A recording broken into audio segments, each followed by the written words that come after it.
Ya. Halo, shalom semuanya. Kembali lagi bersama saya Mr. Bagas. Kita akan belajar PJOK kelas 8 ya. Oke, sebelumnya saya mengucapkan selamat Hari Pahlawan untuk kita semua. Kita bisa mengenang jasa-jasa para pahlawan dan kita bisa menjadi pahlawan dalam kehidupan kita, pahlawan bagi sesama dan pahlawan Kristus ya. Bagi setiap umat manusia kita harus saling tolong menolong, wajib membantu seperti itu, tapi dalam hal yang positif. Nah, sebelum melanjutkan video ini, yang belum makan dulu, yang belum mandi dulu ya, pokoknya yang belum siap persiapan dulu pokoknya, sehingga sampai akhirnya kalian siap gitu. Di pause dulu gitu. Dan nanti kalau kalian belum siap masih melanjutkan videonya, hati-hati aja ya. Lanjut saja, kita buka halamannya, itu halaman 74. Kita melanjutkan materi yang sebelumnya. Kita sudah membahas bagaimana ada beberapa jenis latihan kebugaran jasmani, dan kalian sudah beberapa yang praktek. Sudah ada yang squat thrust, sudah ada yang lari, dan sudah ada yang melatih keseimbangan. Bagus. Nah, dan sekarang kita melanjutkan bagian C-nya nih. Program pengembangan aktivitas kebugaran jasmani melalui sirkuit training.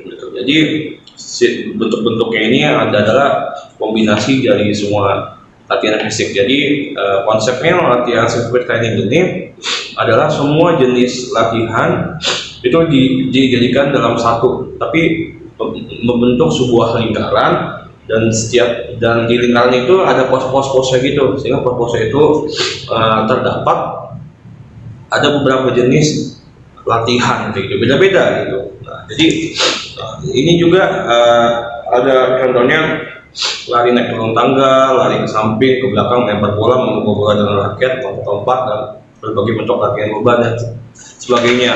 Dan nih, sirkuit training didasarkan pada asumsi bahwa seorang atlet akan dapat meningkatkan kekuatannya, daya tahannya, pelincahannya, total fitnessnya dengan cara melakukan sebanyak mungkin pekerjaan dalam satu jangka waktu tertentu gitu.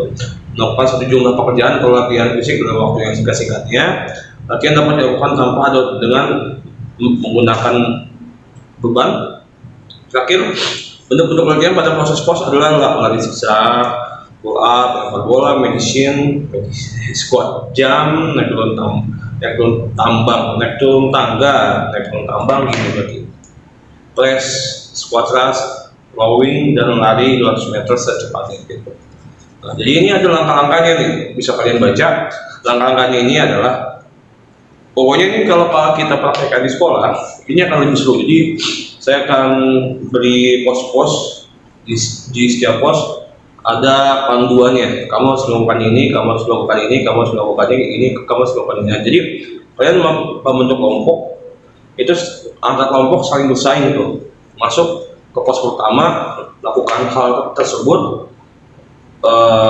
Siapa yang duluanan, kalau udah kelar langsung pos keduanya, lakukan misi tertentu. Contohnya masuk pos 1 squat jump, pos 2 push-up, pos 3 gitu terus-terusan. Nanti yang sampai duluan di garis finish, balik maksudnya kan melingkar nih, garis finishnya itu ada di garis startnya itu nanti dia menjadi pemenangnya gitu. Pokoknya menggunakan waktu tercepat itu. Dan makanya ada yang lihat yang di bagian H, initial trial time gitu. Jadi ini waktu yang kalian tempuh gitu.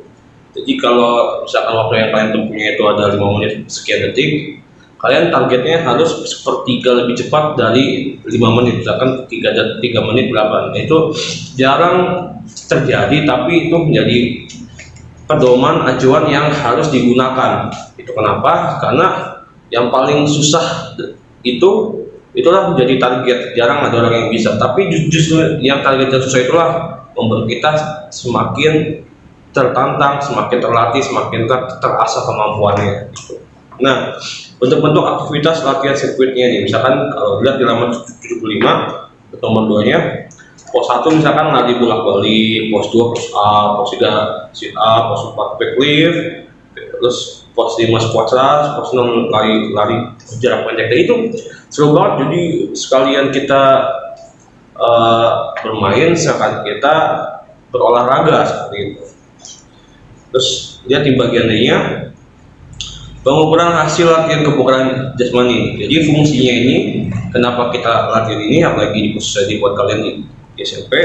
Yang pertama untuk mengukur kemampuan fisik kalian. Yang kedua menentukan status kondisi fisik, apakah kalian bugar atau tidak.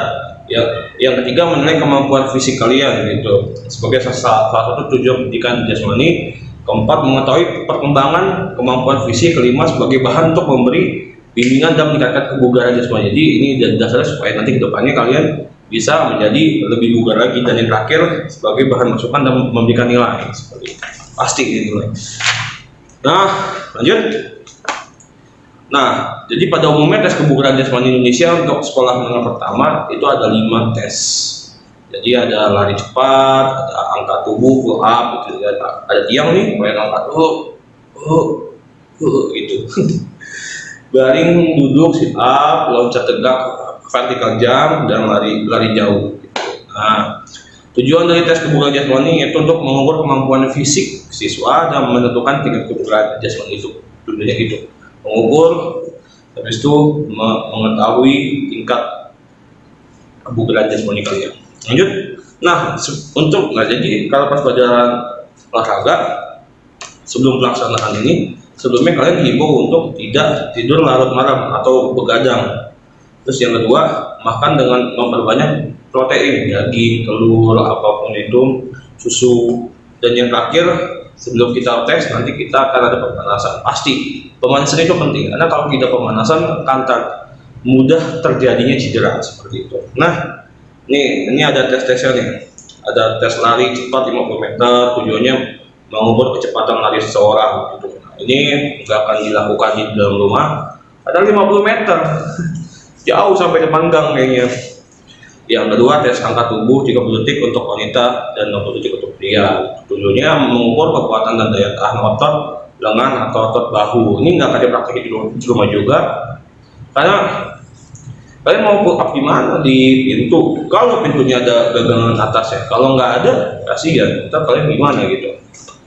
Yang C, tes baring duduk atau sit up 60 detik, mengukur kekuatan dan daya tahan otot perut. Nah, ini tugas pertama kalian melakukan sit up selama 60 detik. Kalian dapatnya berapa? Jadi nggak ada targetnya misalkan harus 20 kali 30, tapi selama 1 menit kalian dapatnya berapa gitu.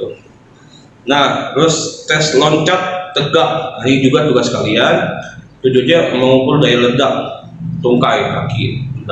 Jadi misalkan di tembok kalian kasih tanda di atasnya apa, kalau nggak loncat supaya mengenai atasnya pintu. Pokoknya ada target yang harus kalian kenain di atas menyentuh tangan kalian. Lompat 1, 2, 3, 4, 5, 6 selama mana ya? Nah, ini kalau daya ledak ini loncat tegak. Oh iya, jadi semampunya kalian sampai berapa gitu, semampunya aja gitu. Jadi nggak dibatasi waktu dan semampunya kalian bisa berapa gitu aja. Ini pokoknya ada jumlahnya di halaman 78. Terus nanti kita bahas halaman 77 di bagian E, tes lari jauh 800 meter untuk wanita dan 1000 meter untuk pria. Ini enggak kita kalau di sekolah kita mungkin suruh lari gitu ke kampung mana gitu, tapi baik lagi ntar kalian nyasar.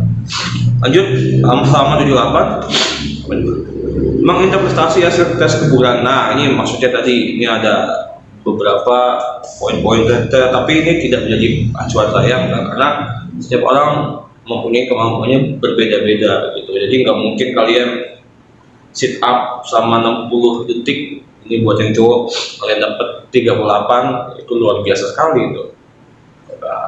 Kalian bisa melihat nih acuan-acuan yang seharusnya, tapi saya nggak akan pakai ini. Hasil kasar. Nah, ini hasil kasarnya ya, tiap orang beda-beda. Dan nilai testing itu merupakan satu ukuran pengganti setelah hasil kasar butir tes juga menjadi nilai, maka berikutnya adalah menjumlahkan nilai-nilai dari 5 butir tes tersebut. Ini juga nggak akan saya pakai. Pokoknya dengan saya mudah, apa yang tugas kalian lakukan saya nilai dengan sebaik mungkin seperti itu. Oke, cukup sekian pembahasan dari saya. Kita setelah selesai bab 5, jangan lupa minggu depan kita PH dan kita akan melanjutkan bab 6, aktivitas 6 langkah. Oke, cukup sekian dari saya dan terima kasih. Jangan lupa tetap jaga kesehatan dan patuhi protokol kesehatan COVID-19 ini. Sampai jumpa.